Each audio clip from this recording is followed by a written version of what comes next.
नमस्कार, मैं सुशील कुमार सिंह। आज अगर आप 2-3 दिन से देखिए तो सारे यूट्यूब चैनल्स में, चूँकि मेन मीडिया तो दिखाती नहीं, सारी खबरें जितनी हैं उसमें सिर्फ एक आ रहा है, योगी जी को हटा दिया जाएगा, योगी जी को हटा दिया जाएगा।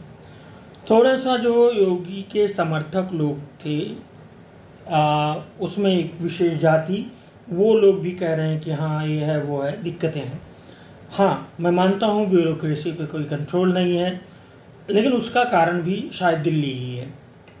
बहरहाल योगी जी को हटाने के लिए यहाँ पर पूरे घोड़े छोड़ दिए गए हैं और कुछ भी हो सकता है।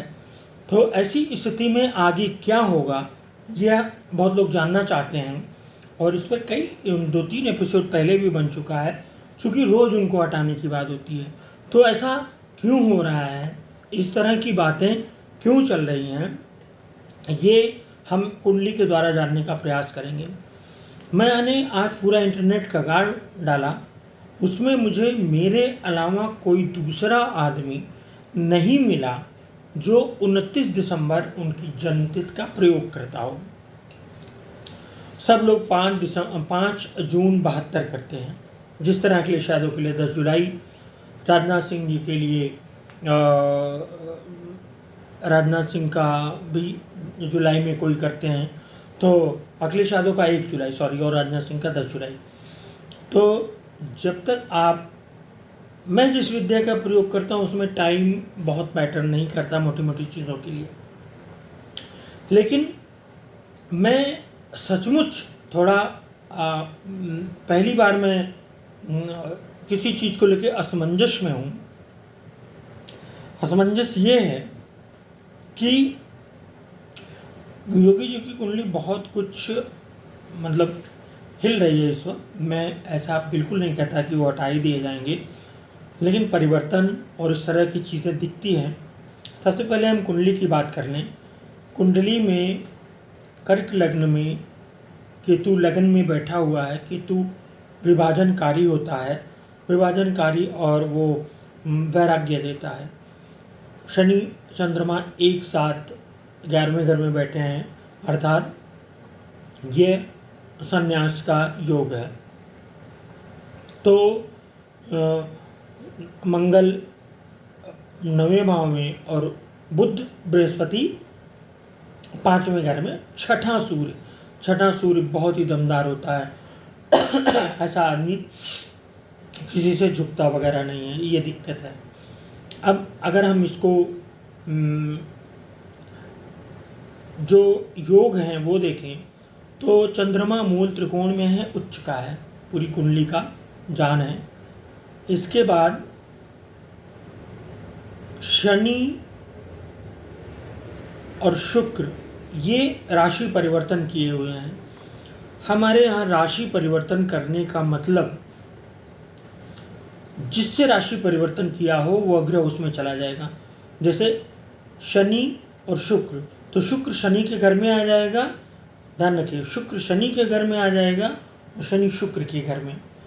बृहस्पति मंगल बृहस्पति के घर में आ जाएगा, बृहस्पति मंगल के घर में आ जाएगा। इसके बाद सेम डिग्री की बात करें तो चंद्र शुक्र सेम डिग्री पर हैं, केतु सूर्य राहु सेम डिग्री पर हैं।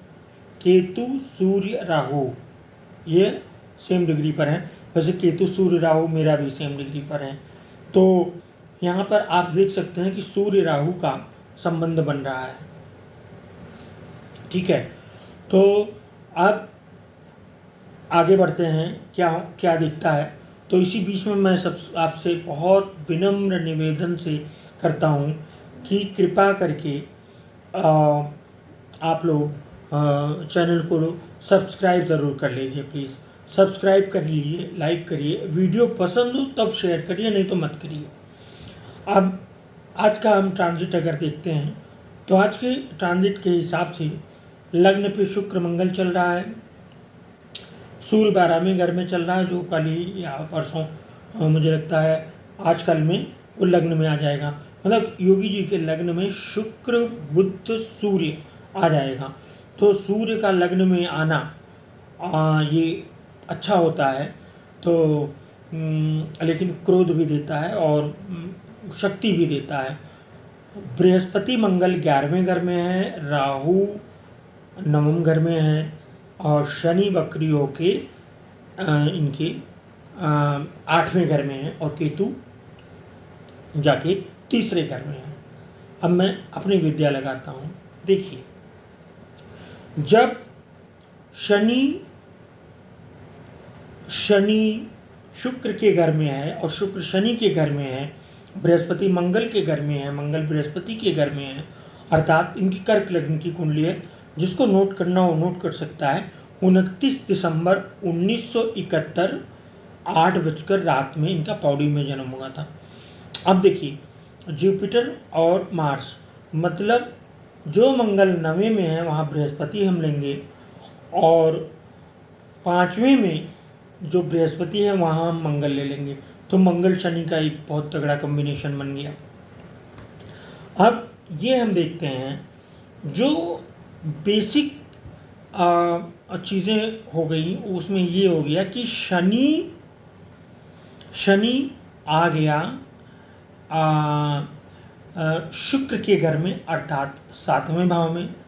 तो इनका जो कहते हैं कि किसी चीज़ में बदलाव, नौकरी में बदलाव, इन सब का जो कारक होता है वो दशा तो चल रही है, वो कॉम्बिनेशन चल रहा है इस कुंडली में, स्पष्ट रूप से चल रहा है, जिसमें आदमी का पद बदल जाता है और चीज़ें होती हैं। लेकिन ये वक्री होने के कारण एक घर पहले आ गया तो यह 50% चांस बता रहा है। एक घर पहले आ गया तो एक घर पहले से वो संबंध नहीं बन रहा जो बनना चाहिए। मैं पुनः कह रहा हूँ, एक घर पहले आ गया तो वह नहीं हो सकता, लेकिन वहाँ पर रह के वक्री में शनि 2 घरों में जाएगा, इसमें 2 राय नहीं है। तो शनि 7वें में भी है, 6ठे में भी है। अब 6ठे में बदलाव का संबंध नहीं बन रहा है, 7वें में बन रहा है, तो 50% ये संभावना है कि दिसंबर तक कुछ बदलाव हो।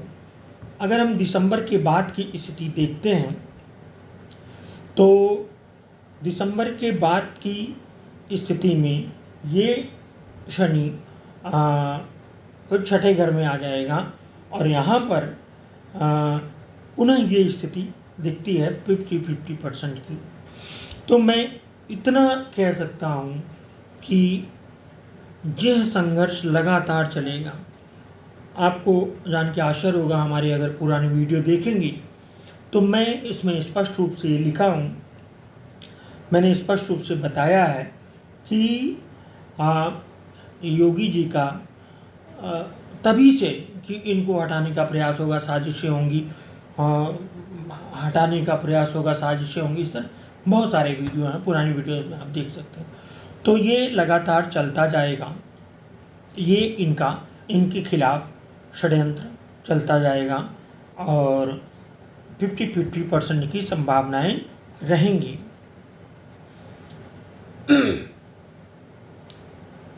अब दूसरा चीज़ जो प्रोटेक्शन वाली बात है, तो जो बृहस्पति है उसका संबंध कोई गड़बड़ जगह से नहीं बन रहा, बृहस्पति का संबंध बृहस्पति से ही बन रहा है, जो कि ठीक माना जाएगा। और शनि का संबंध राहु से बन रहा है, ये स्वास्थ्य आदि के लिए समस्या है और थोड़ा सा जो ये काम कर रहे हैं जिस पद पर हैं उसमें और ये समस्या क्रिएट करेगा। तो दिसंबर तक योगी आदित्यनाथ जी के लिए समय सही नहीं है और दिसंबर तक उन्हें बचना होगा, फूंक फूंक कर चलना होगा। और ये भी है कि कल परसों के बाद से उनके तरफ से कुछ मतलब जैसे प्रोवोकेटिव एक्शन लिया जाएगा, थोड़ा गुस्सा या गुस्से में कुछ निर्णय ले सकते हैं, इस तरह की चीज़ें आने वाले समय में दिख रही हैं कल परसों की बात। तो ये स्थिति हो गई योगी आदित्यनाथ की। लेकिन अगर इस कुंडली में देखें तो 4 एक्सचेंज हैं और 5 ग्रह सेम डिग्री पे हैं, मतलब चंद्रमा शुक्र 1 डिग्री पर, केतु सूर्य राहु 1 डिग्री पर। ये विशेषता है चंद्रमा उच्चकाय। तो आज के लिए ये योगी जी के इस टॉपिक पर बस इतना ही। चलने से पहले एक बार आपसे और गुजारिश है कि चैनल को सब्सक्राइब कर लीजिए, लाइक करिए और अगर आवश्यक समझें, अच्छा लगे तो इसे शेयर करिए। धन्यवाद।